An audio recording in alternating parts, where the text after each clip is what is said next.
नमस्कार साथियों, स्वागत है आपका मेरे YouTube चैनल भुवाणा की आवाज़ पर। आज एक ऐसे विषय पर हम बात करेंगे जिसकी अभी हरदा ज़िले में काफ़ी चर्चा है। विगत कुछ दिनों पहले आरटीआई कार्यकर्ता आनंद जाट के साथ पुलिस के द्वारा काफ़ी दुर्व्यवहार किया गया।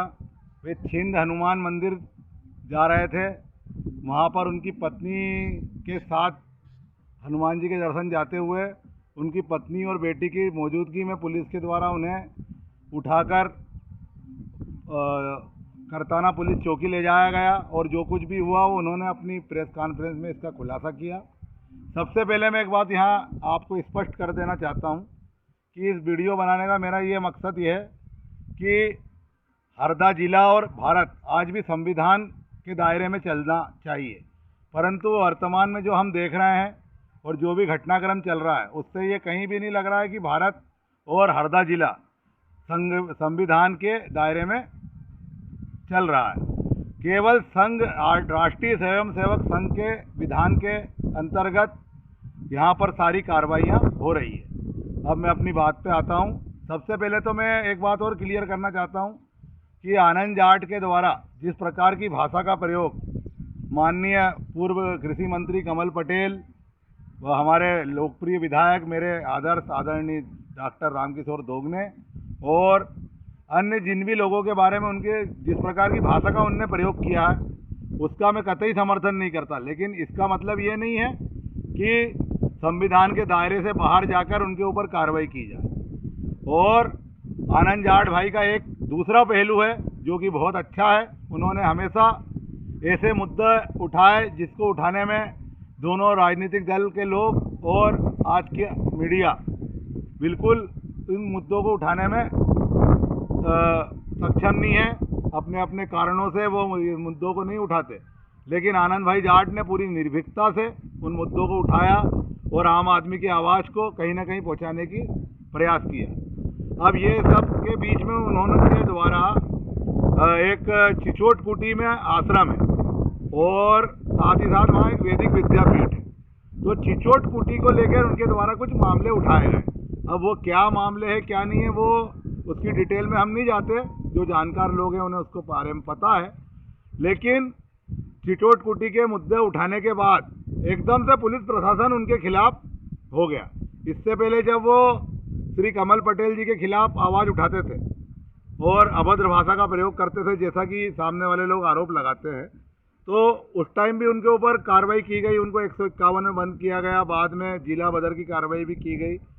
और इसके बाद जब डॉक्टर रामकिशोर दोगने विधायक बने तो आनंद जाट के द्वारा उनके सामने भी इसी प्रकार की बात की गई। लेकिन जब डॉक्टर रामकिशोर दोगने के नेतृत्व में ज्ञापन देने के लिए लोग गए तो पुलिस प्रशासन के द्वारा कहा गया कि आपको आनंद भाई की बात को सीरियस लेने की ज़रूरत नहीं है, वो पागल है। तो जब उस मामले में वो पागल थे तो आज पुलिस प्रशासन को ऐसा क्या हो गया है, ऐसा किसका आदेश आ गया है जो उनको उनकी पीवी के सामने उठा के गिरफ्तार किया जा रहा है, उनको जिला बदर का नोटिस दिया जा रहा है। अच्छा, इसके बीच में क्या हुआ, विगत 2 दिनों पहले एक संगठन विशेष के लोगों ने भीड़ इकट्ठी करके ज्ञापन दिया और उसको नाम दिया सकल हिंदू समाज। तो मैं उन संगठन के लोगों से पूछना चाहता हूं कि सकल हिंदू समाज आप कैसे कह सकते हो? एक हिंदू के खिलाफ आप ज्ञापन दे रहे हो और आप सकल हिंदू समाज कह रहे हो। और सकल हिंदू समाज अगर आप हैं तो आज सकल हिंदू समाज बेरोजगारी से, महंगाई से और स्मार्ट मीटर की लूट से काफ़ी परेशान है। तब ये सकल हिंदू समाज इनकी आवाज़ उठाने के लिए क्यों नहीं खड़ा हुआ? एक व्यक्ति के खिलाफ आप सब लोग इकट्ठा होकर ज्ञापन देने चले गए और उस ज्ञापन में भी एक बात मैंने नोटिस करी कि कलेक्टर और एसपी साहब ऐसे हाथ जोड़ के ज्ञापन लेने के लिए खड़े। मैं इस वीडियो के माध्यम से तमाम राजनीतिक दलों से और संगठनों से यहाँ से सवाल करना चाहता हूँ। तमाम किसान संगठन, कई बार शिक्षक, अतिथि शिक्षक, छात्र कई बार ज्ञापन देने कलेक्टर ऑफिस गए। उसमें कितने बार कलेक्टर और एसपी आपका ज्ञापन लेने के लिए गेट पर आपको मिले? ये एक सबसे बड़ा सवाल है। एक व्यक्ति के खिलाफ आप ज्ञापन देने जा रहे हैं और एक व्यक्ति के आदेश से और कलेक्टर और एसपी गेट पे खड़े होके आपका ज्ञापन ले रहे हैं। तो मेरा कलेक्टर और एसपी साहब से भी निवेदन है कि ये किसके आदेश से आप ज्ञापन लेने के लिए इतनी तत्परता, और ज्ञापन देते हुए देर नहीं हुई और नोटिस जारी कर दिया गया जिला बदर का। इतनी त्वरित कार्रवाई बाकी मामलों में तो आप कभी करते नहीं हैं। और ये जो आनंद जाट वाला मामला हुआ, उसमें एक व्यक्ति ने बयान दिया कि मुझे आनंद जाट ने फलानी जगह पे भेजा था, और आपने उसके आधार पे उन पे केस बना दिया। और कल को कोई खड़ा हो जाए कि मेरे को नरेंद्र मोदी ने भेजा था, तो क्या आप नरेंद्र मोदी को गिरफ्तार करने जाएंगे? तो ये बहुत विडंबना की बात है। साथ ही साथ एक और आश्चर्यजनक बात हुई, वो जिस व्यक्ति जगदीश गोलिया के कहने पे पुलिस ने उनको, बयान पे पुलिस ने उनको उठाया, उस जगदीश गोलिया का बयान पुलिस ने वायरल करा। ऐसा बाकी मामलों में तो पुलिस कभी करती नहीं है। और साथ ही साथ वो जगदीश जी गोलिया के ऊपर आरोप है कि उन्होंने जाके वो चिचोट कुटी के विद्यापीठ में मारपीट और झूमा झटकी करी। वो सीसीटीवी कैमरे से लेस है, तो उसका सीसीटीवी फुटेज क्यों नहीं जारी करती विद्यापीठ और या चिचोट कुटी? और एक और बात, इस सारे घटनाक्रम के बाद एक प्रेस कॉन्फ्रेंस करी गई राष्ट्रीय स्वयंसेवक संघ के द्वारा। मतलब राष्ट्रीय स्वयंसेवक संघ के द्वारा नहीं की गई, लेकिन उस प्रेस वार्ता में जो लोग थे वो राष्ट्रीय स्वयंसेवक संघ से ही जुड़े हुए थे। श्री सुजीत जी शर्मा, मैं उनका बहुत अच्छे से परिचित हूँ। उन्होंने एक बात कही कि जो निरंजन जी शर्मा के ऊपर आरोप लगा रहे हैं आनंद जाट, वो निरंजन शर्मा का चिचोट कुटी से कोई लेना देना नहीं।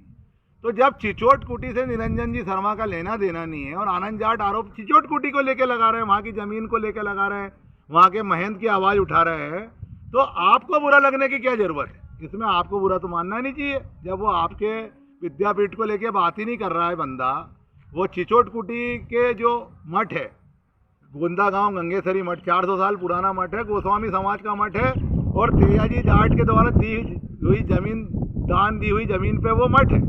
तो उसमें आपका क्या लेना देना? जब वो उस मठ के बारे में बात कर रहा है तो आपको नाराज होने की क्या ज़रूरत है? और मैं इस वीडियो के माध्यम में दोनों राजनीतिक दलों से एक निवेदन करना चाहूँगा कि ये एक कोई व्यक्ति है निरंजन जी शर्मा, जिनके समर्थन में इतने लोग इकट्ठे होकर ज्ञापन देने गए, कल की डेट में हरदा जिले पे उनका रूल हो जाएगा, फिर आप लोग पछताओगे। तो आज से ही ये कलेक्टर एसपी से बात करो कि किसी एक व्यक्ति के दबाव में आकर इस प्रकार की कार्रवाई किसी भी व्यक्ति के द्वारा, मैं आनंद जाट का समर्थन नहीं कर रहा हूँ, एक व्यक्तिगत आनंद जाट की बात नहीं है ये। कल को जो भी प्रशासन के सामने आवाज़ उठाएगा, उसके साथ फिर इसी प्रकार का व्यवहार किया जाएगा। और शासन प्रशासन यही संदेश देना चाह रहा है आनंद जाट पे कार्रवाई करके कि अगर आप भी बोलोगे तो हम आपके खिलाफ भी कार्रवाई करेंगे। कल मेरे खिलाफ भी कार्रवाई हो सकती है, कल किसी और के खिलाफ भी कार्रवाई हो सकती है। लोकतंत्र में हमको ये अधिकार मिला है कि हम शासन प्रशासन की गलतियों को उजागर कर सकें, लेकिन आप इस प्रकार से अगर करोगे तो लगता नहीं है कि हरदा जिले में संविधान का राज है। ये तो संघ का विधान चल रहा है, और किसी भी संगठन के आदेश से राज नहीं चलता। राज भारत में, हरदा जिले में भारत के अंतर्गत है, मध्य प्रदेश शासन के अंतर्गत हरदा आता है, तो ये शासन प्रशासन भारत के संविधान के नियम से चलेगा, ना कि किसी व्यक्ति के अहम से। तो मेरा हरदा जिले के कलेक्टर और एसपी साहब से निवेदन है कि आपकी प्रतिष्ठा पे काफ़ी दाग लग रहा है। इस प्रकार आप जो कृत्य कर रहे हैं, किसी व्यक्ति के कहने पे एक व्यक्ति को आप 2 मिनट में जिला बदर का नोटिस दे रहे हैं, आप आत्मावलोकन कीजिए। और इस प्रकार से लोगों का फिर भारत के संविधान पे, न्याय व्यवस्था पे भरोसा उड़ जाएगा। और भी कई मामले होते हैं जिसमें तो आपकी न्याय प्रणाली इस प्रकार काम नहीं करती, इतनी तेज़ी से आप काम नहीं करते। आप बोलते हम जांच करेंगे, फलाना करेंगे। जो आनंद जाट जी की धर्मपत्नी ने आरोप लगाए थे, उसकी जांच का क्या हुआ आज तक नहीं मालूम चला। तो इस प्रकार आप एक जिम्मेदार पदों पे बैठे हुए लोग हैं, आपसे हाथ जोड़ के निवेदन है, आपने संविधान की कसम खाई है, आप संविधान के हिसाब से चलिए। जो भी गलत हो उसको न्यायालय के सामने, न्यायालय उसका वो करेगा न्याय। आप केवल किसी एक व्यक्ति के कहने पे इस प्रकार की कार्रवाई करके आप अपनी ही वर्दी पे, अपनी ही ड्यूटी पे, अपनी ही पद के ऊपर दाग लगा रहे हैं। अभी तो आपको बहुत अच्छा लग रहा है, लेकिन आगे जाके ये सब चीज़ें दुखदाई हैं। साथ ही मेरा कमल पटेल जी के समर्थकों से भी निवेदन है कि ये जो भी घटनाक्रम हो रहा है, एक व्यक्ति हरदा जिले का राजा बनने की कोशिश में है। आप सब लोग इस बात को गंभीरता से लीजिए। आगे जाके 2028 में विधानसभा टिकट के समय भी फिर यही लोग विधानसभा में टिकट की भी मांग रखेंगे, मैं आज आपको चेता रहा हूँ। अभी आपको मेरी बात बुरी लगेगी, लोग मुझे भला बुरा भी कहेंगे, लेकिन मैं सच कहने में डरता नहीं हूँ।